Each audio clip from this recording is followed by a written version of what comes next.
Well, with the parliamentary year coming to a close, it's time for our annual at-issue assessment of some of 2009's best and worst, and you know there's always so much to choose from, or so it seems.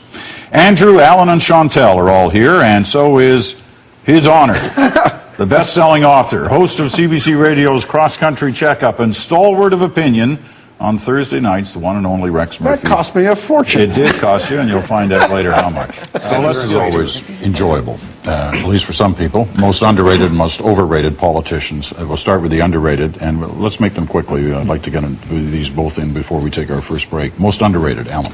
I say James Rashad, conservative backbencher, considered the hardest working man on the Hill, one of the best performers in committee. He's out in the community all the time. If he wasn't from Alberta, he would be in the cabinet.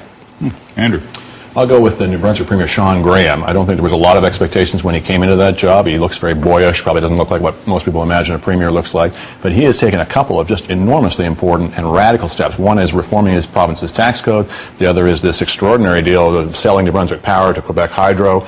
The merits of these can be debated, but I mean the broad strokes he's got it right, but certainly you got to give him points for boldness. Chantal. Having said all I said about Ignatieff, I'll say Ignatieff because at this point, I mean, the fact that he can tie his shoelaces is considered a feat. And that is the definition of underrated. I was struck when I was preparing for this that he is just about as dead as Jean Chrétien or Stephen Harper were about a year before they became Prime Minister. He has successfully managed expectations. He has. Yeah, the perils of being an opposition leader. Rex, most underrated. Two people, but it's representing the same. Peter Stauffer and Keith Martin. There are certain backbenchers who, by virtue of their personality, their tone of civility, they're civilized people that do a lot to ransom all the other activities on Parliament Hill. Those backbenchers, like the one that Alan mentioned, they do a lot to keep the system in motion. And these two, in my mind, Martin and Stauffer, are fairly equivalent. Wow.